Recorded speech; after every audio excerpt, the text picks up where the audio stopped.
breakfast and brilliant ideas, coffee and conversation, we're serving up that and much more at IBJ Media's events. Join us at an upcoming event and kickstart your day with fresh ideas and new connections. Check out our event lineup and register now at ibj.com/RSVP.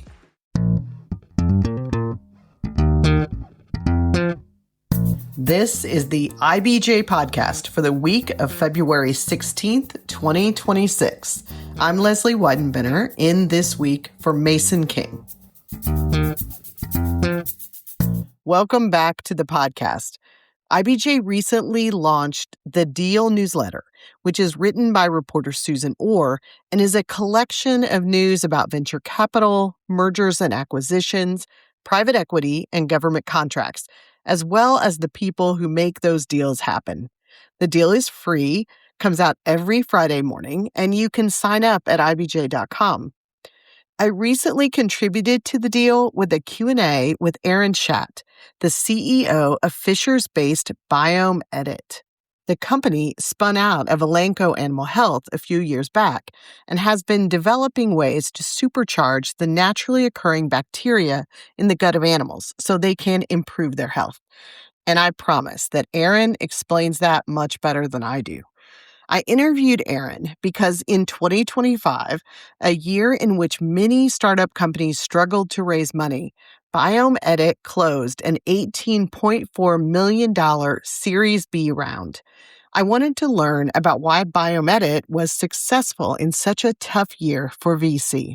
But it turns out that the path to success was pretty winding. Aaron shared the changes the company had to make and the research it had to complete to secure the money it needed to bring its first products to market, which should happen this fall. The interview wasn't intended originally to be a podcast, but I thought Aaron shared the kind of information that could be helpful for other entrepreneurs, and so I sought his permission to use it for the IBJ podcast. He said yes, but you'll be able to tell right away that this is not how it was originally intended to be used. We just kind of jump right in. But here's the conversation. Tell me what BiomEdit does. Yeah, so we combine two fields of science. One field of science is the study of the microbiome. That's the host of organisms that live inside us or on us or through us. Actually, fun fact, you'll enjoy this. Sitting in the space that you occupy, if I counted up all the cells and then I determined which of those cells had your DNA in them versus the ones that don't have your DNA in them, it'd be less than half of the cells in the space you occupy. Fascinating. Yeah. So we really aren't, you really aren't me, right? You're not, me is not me. Me is right. Us. In the context of animal health, particularly on the livestock side, a healthy gut leads to a high performing animal species. So, because a lot of the diseases are enteric diseases where you've got some sort of infection in the gut. But you could also have just other sort of imbalances that you want to get right. Just like humans take probiotics, right? Mm-hmm. Getting the microbial ecosystem to work its magic consistently is elusive. So the first field is microbiome. Then the second field is biotechnology, or more specifically, synthetic biology. And the way we think about it is, okay, the individual there's good organisms and bad organisms. One approach is to let's get the balance right. Another approach is let's make the good organisms even better. Okay. And so what we do is imagine ways that we could take a probiotic bacteria, a beneficial bacteria, and give it a superpower. Let's put a gene in it that tells it to express a protein that neutralizes a toxin from one of the bad bugs. Right. And so the probiotic is just trying to balance it. You're saying Yep. Let's supercharge the probiotic so that we can make it do more. Yeah, let's make it a living medicine effectively. Let's give it a task to make a protein that actually has a therapeutic effect, right? And then you get the probiotic effect as sort of the floor, and the therapeutic effect on top of that gets you to the ceiling of the impact that you can have in this setting. And you can create very targeted applications as opposed to this general sense that, the gut health is better. No, the gut is healthy and it has this superpower that's helping it fend off this one particular challenge that is likely to be a problem for that animal. Aaron, are there a lot of companies trying to do what you're doing? Not that we know of. I maybe know of two companies that are sort of that are in the same space. It tends to be either or. There are some companies that are trying to reshape the microbiome, and other companies that are using bacteria to make certain kinds of natural product molecules. But nobody who's sort of taking the engineering approach that we are to say we don't have to be an or, we're an and. We're going to do both. You're not a very old company, right? A few years old. 4 years old. 4 years old with However, your roots at Elanco. yeah, the platform was born in the beginning of the work. I was leading R&D at Elanco, and I gave my top microbiologist at Elanco the assignment to build us a discovery platform that could help us come up with replacements for antibiotics. And that led to, in essence, the foundation of what became BiomEdit later. And so getting to the fundraising part of this, it was kind of a tough year for a lot of companies in fundraising. It was. It was a tough year in Indiana. It was a tough year, a lot of AI sucking up a lot of money. Yep. Tell me why, first of all, what were your feelings going into doing a fundraising round? So I started the fundraising in October of 2023 because I thought it would take a long time, and we had runway, and we thought it'd take 6 to 8 months at least, or a year. We had runway for a year. And so we had runway basically to the end of 24. So I started early. And when we got out, and the other thing you should know, Leslie, is there are not what I would call robust capital pools waiting to invest in animal health startups, right? You've got not in Indiana. You're saying they just don't anywhere, exist. just anywhere. And we're an undercapitalized, I would say, technology sector, put it that way. And it's because we lived, the main investors, the two categories of investors who take a look at animal health primarily, and more recently a third, but I'll explain. The ag tech investors, people who like to invest in agriculture technology. There are biotech investors or biopharma investors, people who like to invest in therapeutic applications, and they might dally in veterinary medicine, right? And then the third category that's emerged here more recently are sustainability investors, right? Because if I can reduce the environmental burden of livestock production using technology, maybe that's a good investment. So the good news for us is we could appeal with our platform and our approach and our background to all three of those categories of investors. The bad news is the intersection of all of those commonly on one company is very scarce. And so what bolstered our approach is we have a really good ag tech investor, Terra Capital. They have an office in Europe and an office in Boston, and they helped us found the company. They were one of the founding investors, and they were most definitely planning to invest significantly, and even lead the Series B if it came to it. So we weren't as stranded as some companies might find themselves. But I went through 176 interactions with investors. Wow. And we ended up with 3 new investors. Wow. So 176 went to, I had 2 original investors, 2 went to 1. Okay. And then actually 3. I had 3 original investors, 3 went to 2. And then I added 3 more investors that came from this cold call as well as warm outreach exercise that touched 176 different investment firms. That's just crazy to me, although it is not my world, but I assume that is a ton. It is. Well, so 40 of them were cold call emails that got, nice kiss off letters back. Sounds interesting. Not the right time for us. Sounds interesting. We've done something like this already, right? So everybody's nice and polite and everything. So, but in terms of, actually getting on live calls with people, I'm sure it was over 80. Right. Yeah. And so half of them result in some sort of interaction that's more than just an email exchange. And you just you just steel yourself. That becomes the job of the CEO. I'm just fundraising. You hope you have a good team and everybody can run the business while you're you're busy chasing, weak leads and hoping to turn them into strong leads. I developed a way to think about it. I needed to migrate these people from ignorance to curiosity to awareness to openness to conviction, right? and that takes lots of interactions. But ultimately, we got to a point where in the middle of 24, it was we had somebody who wanted to put a term sheet on the table to lead the round. They had proposed leading with $5 million. My existing investors didn't think that was a strong enough opening bid. Mm-hmm. And so we gave them that feedback and they said, okay, thank you, but no thank you. Realistically, if we knew how it would play out, that would have been a perfectly fine starting point. Okay. But at the time, I think everybody was still filled with sort of hope. In early 24, people were hoping that 24 was going to be better than 23. It wasn't. And the same thing I think played out in 25. People were hoping that 25 was going to be better than 24, and it wasn't much better. So really, we had to pause in the fall of 24 and do a little bit of a reduction in force.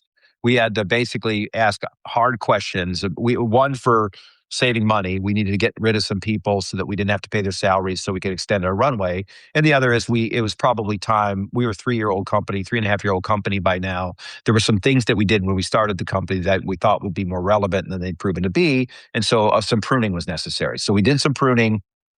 Realistically, interestingly enough, investors took more interest in us after showing that we could do that than they did when they maybe were sitting there and unwilling to tell me, maybe you guys are a little bigger than you need to be. What's your strategy to focus? So by the, let's say, October of 24, we had basically decided we're going to reset the fundraising process now.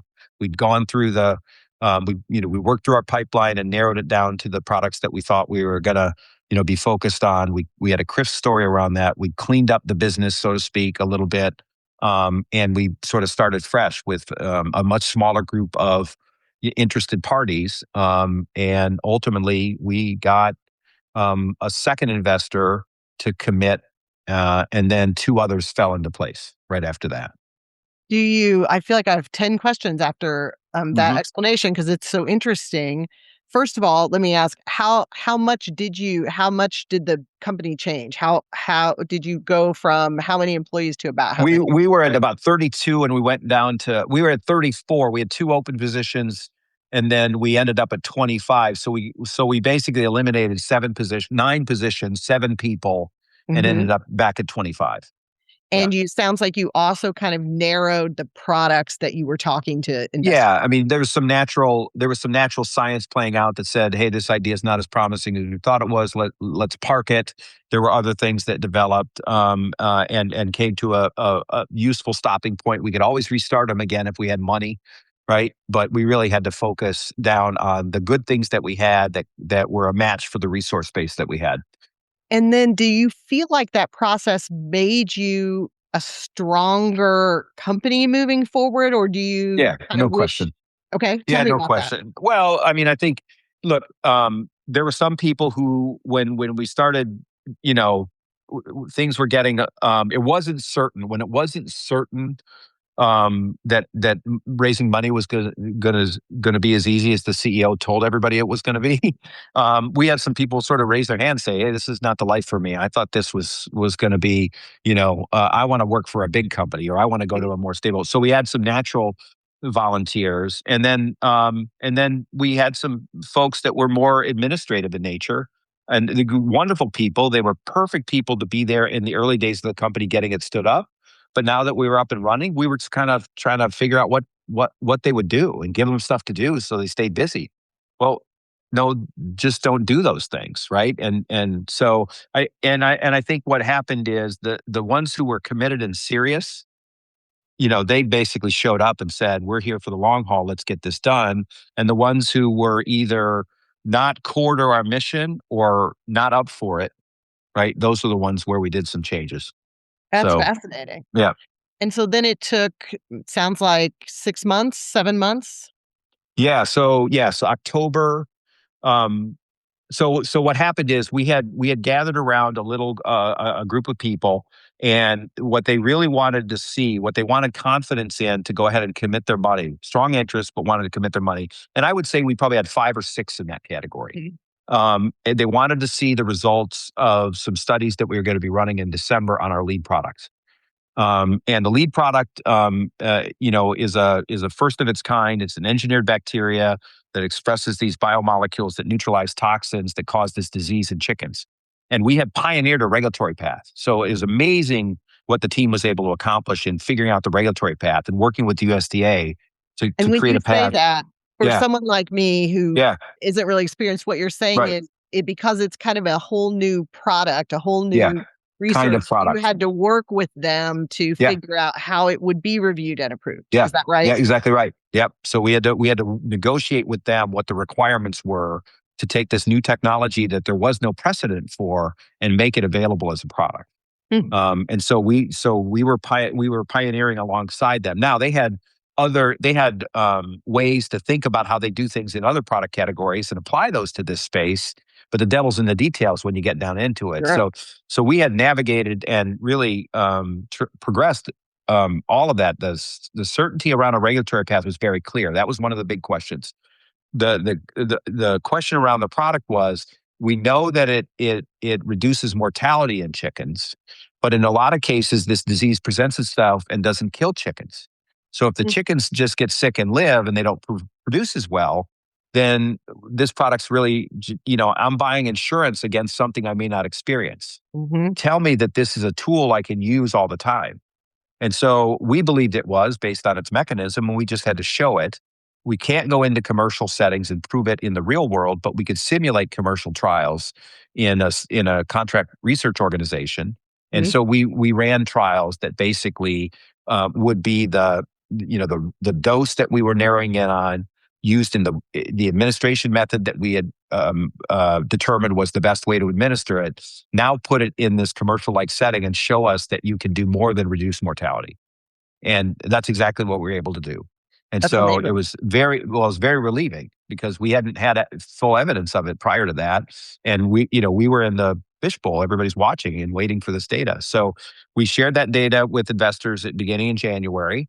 And a couple of them who said that's all they needed to commit saw the data and said, well, we're still not going to commit. We've got other things we want to do. So, they never say no until they have to, right? Right. They either say no too early or they say no too late. That's the problem with talking with investors, right?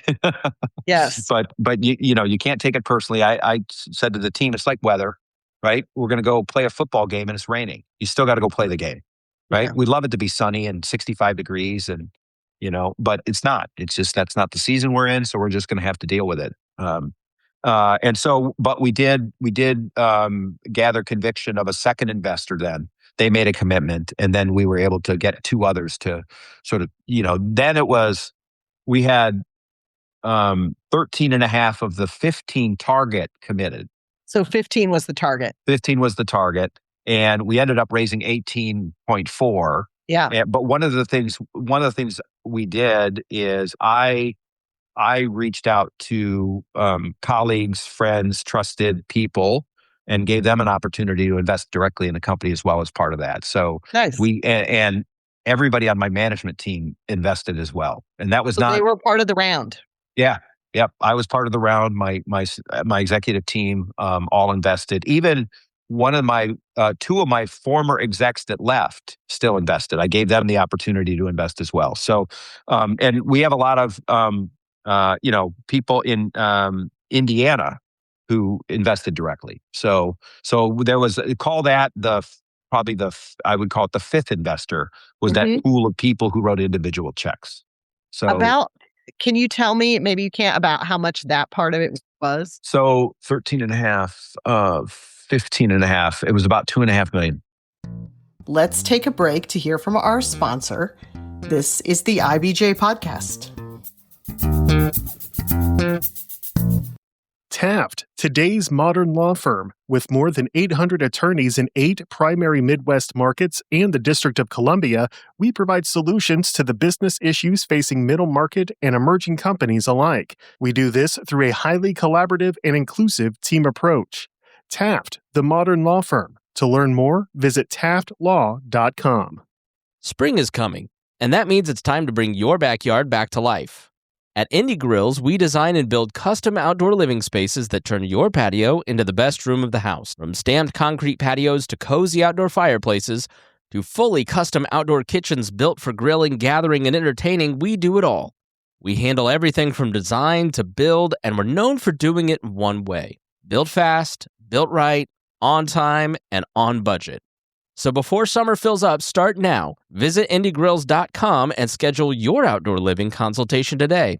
Indie Grills. This is where spring begins.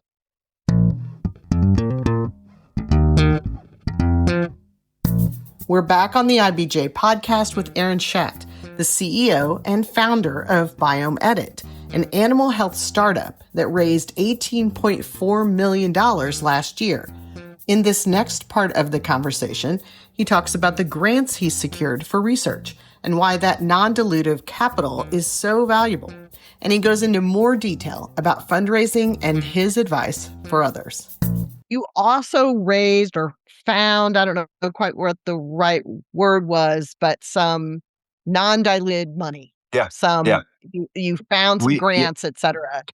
We did. How important was that in the process? It's been really great. It's been really important. So we knew we could take our technology into the methane reduction space. We, at least hypothetically, we knew that if we could put microorganisms in the rumen of a cow, that's what you call the gut of a cow, a rumen. And if those microorganisms could deliver the right biological impact, either because they naturally could or because we give them superpowers to do so, we could probably knock down methane emission and increase productivity. That's our working thesis. So we had that idea when we spun the company out and founded it originally, but we didn't include that in our investment thesis for the Series A. And I told the team who really wanted to work on it, we're going to have to go get, I think we can get non-dilutive funding to fund that, right? So we went to the Gates Foundation and we submitted a grant proposal to the Gates Foundation and we got it awarded, and that was $4.5 million.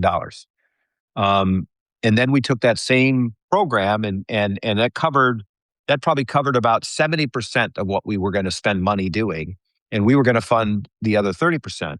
Well, then we took what was in that other 30%, and we wrote 2 other grants, and we got those funded: Global Methane Hub, and then more recently, the Bezos Earth Fund for $2 million to create an AI-based component of our whole strategy. And so, yeah, in total, it's $7.5 million of non-dilutive capital. And so that allowed us to basically bear nearly the entire risk of this speculative pipeline program. Big, healthy, but it was all non-dilutive. So the investors had no problem with it.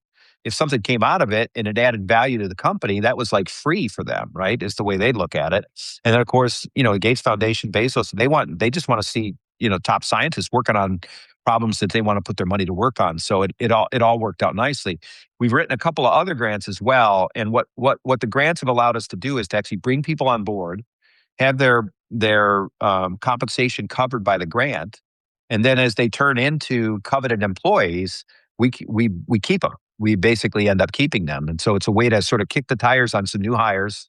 We don't have to sort of spend our money on figuring out if they're going to make it or not. And once they prove themselves, they've delivered on the grant program as well as now set themselves up to take on other projects too. So it's been a really good way to build the company. Does the grant funding help you to attract investors, or vice versa? Do the investors help make grant funders feel better? Yeah, no, there's no question that when we apply to grants, they want to understand that we're not going to become insolvent in 2 months, right? In other words, there's usually a grant comes with a time period, and you have to demonstrate to them that you have financing to cover that period. And that's typical. The other way around, though, it is true that the investors I think we got a lot of investors who took notice of us because we have Gates Foundation and Bezos Earth Fund associated with our science. I mean, it's a level of validation that's not common. In fact, I think we might be the only private company that has both. Oh, fascinating. Yeah, I don't know if that's true or not, but I've never heard of anybody else claim it. So I'm claiming it until someone tells me they were there first. But it's just sort of that's a hollow accomplishment. But realistically, we have two of the 5 richest men in the world. Their foundations are backing our science. That feels cool. That's part of the sustainability. Yeah. Third. Yeah, and in fact, our second investor is an investor called AgriZero New Zealand, and they are exclusively focused on climate and sustainability, but within the New Zealand marketplace. So they invested in our company because of our methane program. They want us to develop technology that we can bring to New Zealand.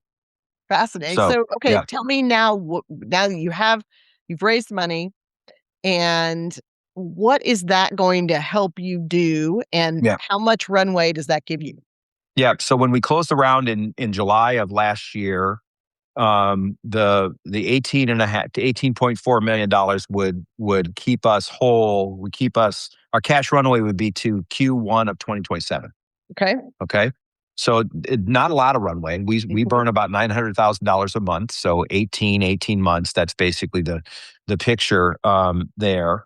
And that would be sufficient time to bring our first product to market.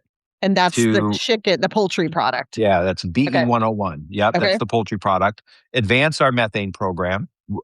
We hope to in animal studies. And right now we expect, we have 2 different thrusts in that program, sort of natural organisms and then engineered organisms as 2 different thrusts in that. Because there are some food systems where they won't let you bring an engineered organism. It's a quote GMO. Now I could lecture them on why they shouldn't be so terrified of that, but at the same time, that'll take time. But for those food systems, we have hypothetical strategies around bringing naturally occurring organisms in the right combination to make a difference. So those 2 programs should make it to in vivo in animal testing this year. We had 2 other programs that were more mature than the methane program. They both made it to in animal testing last year. One of them looks like it's going to be a no-go. We're not going to get the profile we're looking for. And the other one, the jury's still out. We're waiting until we collect the final data. I'm encouraged, but at the same time, that's a little bit of a moonshot. That's our only pet health product concept. And so it's a little bit of a stretch for us, but I like to balance the portfolio with some more sure things as well as some high risk, high reward type things. And this project I'm describing is one of those. So when are you hoping that your first product will actually be something to sell? We expect the license to be granted to sell the product from the USDA by the end of Q3 this year. So that's exciting. I guess within 7 months, I guess. So we sort of nominally said that we're gonna make the product available for sale on October 1st. So how do you have to start thinking about when do you have to start thinking about your next funding round? Yeah, no. So I'm probably the second half of the year. I'll begin financing and raising money in earnest, and I'll have to technically I'll have to close it by the end of the first quarter or stretch further, or we're in a different situation, Leslie, than we were the last time around. We'll have a product in the market. There's some evidence that we could generate revenue. There's probably not enough proof to say revenue is going to sustain us, but the lens opens up to a number of different kinds of investors who are more willing, right, to put money in something that's got a product and proven they can get their technology over the hump than a company that's telling you they're going to do it, right? So I think I feel differently. And I think the environment for fundraising is better. It's probably not better in animal health, but it's better generally. And I'm experienced now, and this will now be the 3rd time I'm out raising money. And so I'll be probably most efficient I'll be way more efficient than I have in either of the previous 2 instances. So that's why I'm feeling okay about it. And because fundraising wasn't in your background, right? I mean, that wasn't part of what you did. Not really. No, I was a corporate guy for a lot of years, although I took a little sabbatical when I was at in the middle of my career at Lilly, I actually left and did an entrepreneurial thing. I hooked up with a venture capital firm and went and started a company and raised an initial seed funding for that company. So I had that experience, and then I've been involved in business development roles, M&A, business BD. So I got to know the venture capital world very closely because I was, in essence, prospecting deals with them and getting deals done with them. So I learned by doing. So I wasn't naive to the idea of what it took to be an entrepreneurial CEO, but I honestly, I'd never done it at this scale before. So, but the good news is I'm in my 50s, so I'm not doing it for the fun of it. I'm doing it because I'm serious about what we're trying to accomplish. So that probably comes across different to investors as well. So. Well, I was going to ask why you think you were successful in what has been a tough year. Yeah. That's probably one of them, but can you identify a few things that you think helped you? Strong lead investor. Antera Capital is a great venture firm for me to be partnered with. We're simpatico. We respect and trust each other. I knew them before I got into this gig. I was pleased that they took an interest in the idea of coming out of Elanco and really wanting to help work with me to get it done. So they're basically co-founders, and so and they have good repute, and they've done well in animal health. So strong investor, very strong team. Extremely competent people who are just insanely committed to what we're trying to accomplish. They want to put the same dent in the universe that I would like to put with this company. So we're annealed around that. I think we have big company experience, but we're not trying to produce a big company inside a small company. And I think that comes across when investors take a look. So one of the things that I think you hear from investors is, oh, these are cast-offs from corporate America, and all they want to, that's going to turn into this little Elanco. And there's nothing wrong with being a little Elanco. Elanco's a great company. But really, small companies have to operate fundamentally differently, and they want to see that you have the best of both worlds. You're really buttoned up. You're not going to make mistakes on audits and how you handle your finances and that stuff. But you're not so bureaucratic that you're slow or you can't get stuff done or you can't pivot quickly, right? So I think we gave off a good evidence of that. What advice, you said to me earlier, you were telling me about how you take an investor from knowing nothing about you to you had the list of words, which thank God they recorded, but you had the list of words. Do you think is that something that applies to your company, or does that apply to those that's how you know what, that's deal making in general, right? If anybody's going to sign a contract with another party to do something that you assume creates a shared value, then you all got to get on the same page about what that is. And I have this axiom that I use in all of my deal making experience: good deals get better as they go, bad deals get worse. And so I think that makes the early stage of that really important. You got to get off on the right foot and a good foot. And it can be hard. I mean, I talk to CEOs, and I felt this way myself, where you feel like you weren't taken seriously on that first phone call. Well, do you say, F you, I'm not going to talk to you again? Well, you could, but they might be your best friend once they get to know you, right? So there's a social element to it that you have to commit yourself to. These people are real people too. Who knows what kind of challenges they have in the business that they're sitting in or at home or whatever. And so you may just have got them in a bad moment. Don't take it personally.